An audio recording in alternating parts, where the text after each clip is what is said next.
Vision செய்திகளுக்காக ஆனந்தி. விரிவான செய்திகளை காணும் முன் இன்றைய முக்கிய செய்திகள். குடியரசு தின விழா எதிரொலி இறுதிக்கட்ட அணிவகுப்பு ஒத்திகை. நாய்களுக்கு தனி வாகனம், ராணுவ அதிகாரி ஏற்பாடு. ஆயுதங்களுடன் பதுங்கியிருந்த ரவுடி கும்பல் கைது, எதிராளியை கொலை செய்ய திட்டம். குடியரசு தின விழா எதிரொலியாக இறுதிக்கட்ட அணிவகுப்பு இன்று நடைபெற்றது. நாடு முழுவதும் 77வது குடியரசு தின விழா நாளை மறுதினம் கொண்டாடப்பட உள்ளது. இதையொட்டி புதுச்சேரி கடற்கரை காந்தி திடலில் நடக்கும் விழாவில் துணைநிலை ஆளுநர் கைலாஷ்நாதன் தேசிய கொடி ஏற்றி வைத்து போலீசாரின் அணிவகுப்பு மரியாதையை ஏற்றுக்கொள்கிறார். விழாவில் முதலமைச்சர் ரங்கசாமி மற்றும் அமைச்சர்கள் பங்கேற்கின்றனர். இதில் அலங்கார வண்டிகள் ஊர்வலம், கலை நிகழ்ச்சிகள் நடைபெற உள்ளது. தொடர்ந்து வீர தீர செயல் புரிந்தவர்களுக்கு விருதுகள் வழங்கப்படும். இந்த விழாவிற்கான இறுதி அணிவகுப்பு ஒத்திகை நிகழ்ச்சி இன்று நடைபெற்றது. இதில் காவல்துறையினர், தீயணைப்பு துறையினர், கடற்படை, கப்பற்படை, சாரணியர், தேசிய மாணவர் படை, பள்ளி மாணவ மாணவிகளின் அணிவகுப்பு மரியாதை நடத்தப்பட்டது. தொடர்ந்து மத்திய உளவுத்துறை எச்சரிக்கையை தொடர்ந்து புதுச்சேரி முழுவதும் பாதுகாப்பு போடப்பட்டுள்ளது. தனியார் ஹோட்டல்கள் மற்றும் தங்கும் விடுதிகளில் போலீசார் சோதனை நடத்தி வருகின்றனர். மேலும் கடலோர போலீசார் ரோந்து பணியில் ஈடுபட்டுள்ளனர்.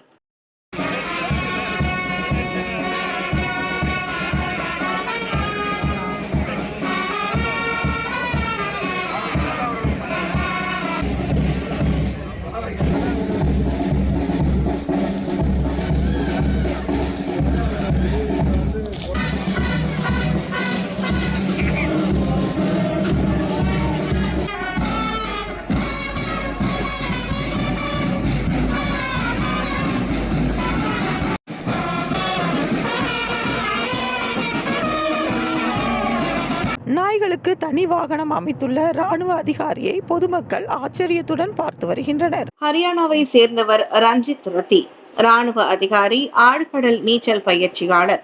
நாய்கள் வளர்ப்பில் ஆர்வம் கொண்ட ரஞ்சித் ரத்தி பீகல் வகை நாய்களை வளர்த்து வருகிறார். ஸ்கவுட், ஏஞ்சல் என்ற பெயர் கொண்ட இந்த 2 நாய்களும் ரஞ்சித் ரத்தி எங்கு சென்றாலும் உடன் அழைத்து செல்கிறார். இதற்காக தனி வசதி கொண்ட வாகனம் ஒன்றையும் வடிவமைத்து அதில் அந்த நாய்களை அவர் சைக்கிளில் இணைத்து ஓட்டி செல்கிறார். இதனை பொதுமக்கள் பலரும் ஆச்சரியத்துடன் பார்க்கின்றனர். நாய்களை தனி கவனத்துடன் பராமரித்து வரும் ரஞ்சித் ரத்தி அனைவருக்கும் இலவசமாக ஆழ்கடல் நீச்சல் பயிற்சி அளித்து வருவது குறிப்பிடத்தக்கது. எதிராளியை கொலை செய்ய ஆயுதங்களுடன் பதுங்கியிருந்த ரவுடி கும்பலை போலீசார் கைது செய்துள்ளனர். புதுச்சேரி ஒதியஞ்சாலை காவல் நிலைய எல்லைக்கு உட்பட்ட பகுதியில் சப் இன்ஸ்பெக்டர் பிரபு தலைமையிலான போலீசார் நேற்றிரவு ரோந்து பணியில் ஈடுபட்டனர். அப்போது குபேர் நகரில் உள்ள லோகமுத்து மாரியம்மன் கோவில் பின்பக்கத்தில் மர்ம நபர்கள் பயங்கர ஆயுதங்களுடன் பதுங்கி இருப்பதாக போலீசாருக்கு ரகசிய தகவல் கிடைத்தது. அதன் பேரில் சம்பவ இடத்துக்கு சப் இன்ஸ்பெக்டர் பிரபு மற்றும் போலீசார் விரைந்து சென்றனர். அப்போது போலீசாரை பார்த்ததும் மர்ம நபர்கள் அங்கிருந்து தப்பிச் செல்ல முயன்றனர். உடனே போலீசார் அவர்களை மடக்கி பிடித்து காவல் நிலையத்துக்கு அழைத்து சென்றனர்.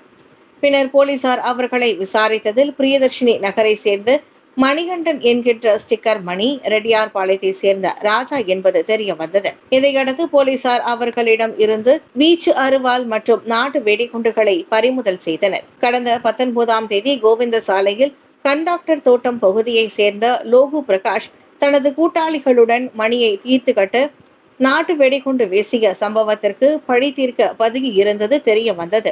இதையடுத்து போலீசார் மணிகண்டன் என்கின்ற ஸ்டிக்கர் மணி, ராஜா ஆகியோர் மீது வழக்கு பதிவு செய்து கைது செய்துள்ளனர். இதைத் தொடர்ந்து அவர்கள் நீதிமன்றத்தில் ஆஜர்படுத்தி காலாப்பட்டு சிறையில் அடைக்க உள்ளனர். இச்சம்பவத்தில் ஈடுபட்ட மேலும் ஒருவரை போலீசார் பிடித்து விசாரணை நடத்தி வருகின்றனர். இச்சம்பவம் புதுவையில் பெரும் பரபரப்பை ஏற்படுத்தியுள்ளது. கொம்பாக்கத்தில் குடிநீர் சுத்திகரிப்பு நிலையத்தை சட்டமன்ற உறுப்பினர் சிவா திறந்து வைத்தார். கொம்பாக்கத்தில் ரூபாய் 11 லட்சம் செலவில் புதிய குடிநீர் சுத்திகரிப்பு நிலையம் எதிர்க்கட்சி தலைவர் சிவா திறந்து வைத்தார். புதுச்சேரி மாநிலம் வில்லியனூர் சட்டமன்ற தொகுதி கொம்பாக்கம் மாதா கோவில் வீதியில் புதுச்சேரி அரசின் பொதுப்பணித்துறை பொது சுகாதார கோட்டத்தின் குடிநீர் பிரிவு மூலம் ரூபாய் 11,37,000 மதிப்பீட்டில் புதிய குடிநீர் சுத்திகரிப்பு நிலையம் அமைக்கப்பட்டு அதனை மக்கள் பயன்பாட்டிற்கு திறந்துவிடும் நிகழ்ச்சி இன்று காலை நடந்தது. இந்த நிகழ்ச்சியில் தொகுதி சட்டமன்ற உறுப்பினரும் சட்டமன்ற எதிர்க்கட்சி தலைவருமான ரா சிவா அவர்கள் கலந்து கொண்டு புதிய குடிநீர் சுத்திகரிப்பு நிலையத்தை திறந்து வைத்து பொதுமக்களுக்கு குடிநீர் விநியோகம் செய்தார். இதன் மூலம் கொம்பாக்கம் மாதா கோவில் மற்றும் அதனை சுற்றியுள்ள மக்கள் பயன்பெறுவார்கள். இதில் தலைமை பொறியாளர் முனைவர் தீனதயாளன், கண்காணிப்பு பொறியாளர் பாலசுப்ரமணியன், செயற் பொறியாளர் உமாபதி, உதவி பொறியாளர் அன்பரசன், இளநிலை பொறியாளர் உட்பட பலர் கலந்து கொண்டனர்.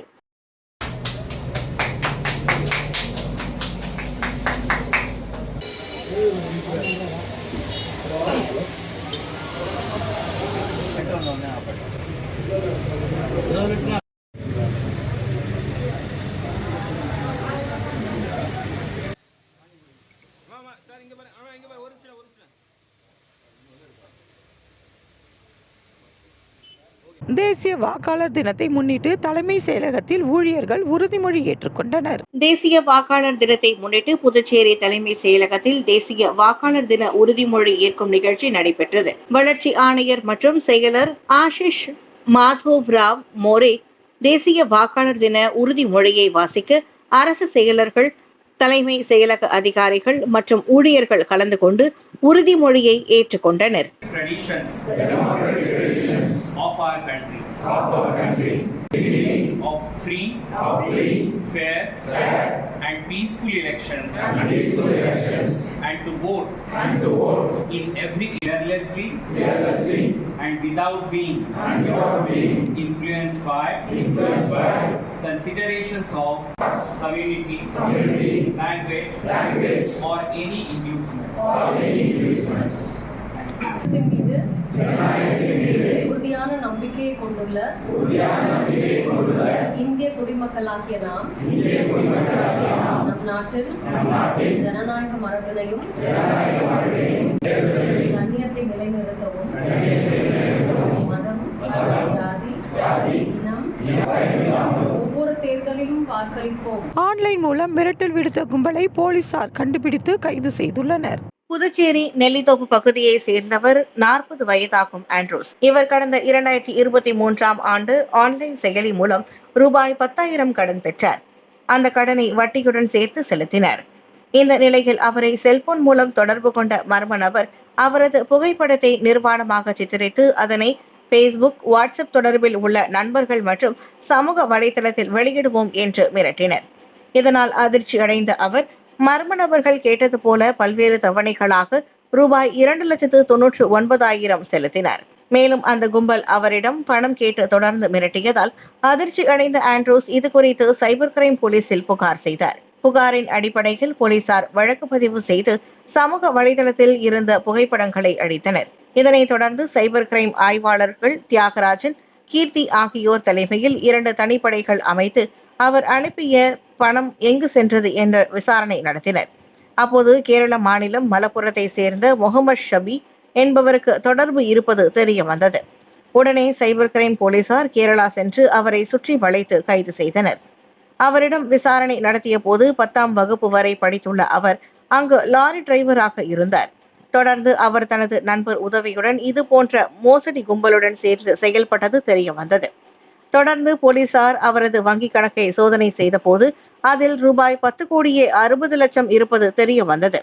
அந்த வங்கி கணக்கை உடனடியாக போலீசார் முடக்கினர். பின்னர் அவரை புதுச்சேரிக்கு அழைத்து வந்து விசாரணை நடத்தினர். விசாரணையில் பல்வேறு தகவல்கள் தெரிய வந்தது. அதன்படி அந்த மோசடியில் மேலும் 13 பேருக்கு தொடர்பு இருப்பது தெரிய வந்தது. அவர்கள் ஒரு நிறுவனம் போல செயல்பட்டு வருகின்றனர். இதற்கு குஜராத்தை சேர்ந்த சித்தான் முகேஷ் என்பவர் தலைவராக உள்ளார். அவரை அமலாக்கத்துறை போலீசார் மற்றொரு வழக்கில் தற்போது கைது செய்து குஜராத் சிறையில் அடைக்கப்பட்டுள்ளார். இந்த வழக்கில் தொடர்புடைய சென்னையை சேர்ந்த முஜீப் என்பவரை தமிழக போலீசார் போதைப்பொருள் தடுப்பு வழக்கில் கைது செய்து புழல் சிறையில் அடைத்துள்ளனர். இந்த கும்பல் டெல்லி, சென்னை, ஆந்திரா, தெலுங்கானா, மத்திய பிரதேசம், குஜராத், டெல்லி உள்ளிட்ட பல்வேறு மாநிலங்களில் அலுவலகம் நடத்தி மோசடியில் ஈடுபட்டுள்ளனர். பொதுமக்களிடம் இருந்து ஒரு வங்கி கணக்கிற்கு பணம் வந்தவுடன் அதனை உடனடியாக அடுத்தடுத்து வங்கி கணக்குகளுக்கு மாற்றுகின்றனர். அதன்படி 8 வங்கி கணக்குகளுக்கு மாற்றப்படுகிறது. 9வதாக அந்த பணம் கிரிப்டோ கரன்சியாக மாற்றப்பட்டு வெளிநாட்டிற்கு அனுப்பி வைக்கப்படுகிறது. இதுவரை பொதுமக்களை ஏமாற்றி 8 வங்கி கணக்குகள் மூலம் ரூபாய் 321 கோடி மோசடி செய்தது தெரிய வந்தது.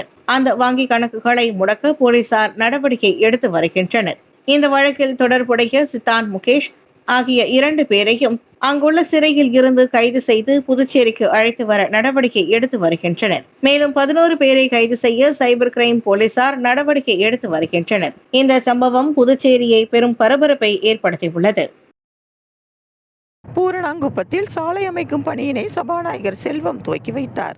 மணவெளி சட்டமன்ற தொகுதி பூரணாங்குப்பம் கிராமத்தில் உள்ள AFT ராஜீவ்காந்தி நகரில் உள்ள அனைத்து தெருக்கள் மற்றும் கிராம நிர்வாக அதிகாரி அலுவலக தெரு ஆகிய தெருக்களுக்கு ரூபாய் 37.33 லட்சம் மதிப்பில் புதிய கருங்கல் சாலை, கழிவுநீர் வாய்க்கால் மற்றும் தார் சாலை அமைப்பதற்கான பணிகளுக்கு இன்று காலை நடைபெற்ற பூமி பூஜை நிகழ்ச்சியில் சட்டமன்ற தொகுதி உறுப்பினரும் மாண்புமிகு சட்டப்பேரவை தலைவருமான திரு R. செல்வம் அவர்கள் கலந்து கொண்டு தொடக்கி வைத்தார். அதன்படி பூரணாங்குப்பம் கிராமத்தில் உள்ள AFT ராஜீவ்காந்தி நகரில் உள்ள அனைத்து தெருக்களையும் ரூபாய் 29.70 லட்சம் மதிப்பில் கருங்கல் சாலை அமைக்கும் பணி மற்றும் பூரணாங்குப்பம் கிராம நிர்வாக அதிகாரி அலுவலகம் விதியில் 7.63 லட்சம் ரூபாய் மதிப்பில் கழிவுநீர் வாய்க்கால் மற்றும் தார் சாலை அமைக்கும் பணி ஆகிய பணிகளுக்காக அந்தந்த பகுதிகளில் நடைபெற்ற பூமி பூஜை நிகழ்ச்சியில் கலந்து கொண்டு பணிகளை தொடக்கி வைத்தார். இந்நிகழ்ச்சியில் பாஜக விவசாய அணி பொதுச் செயலாளர் சக்தி பாலன்,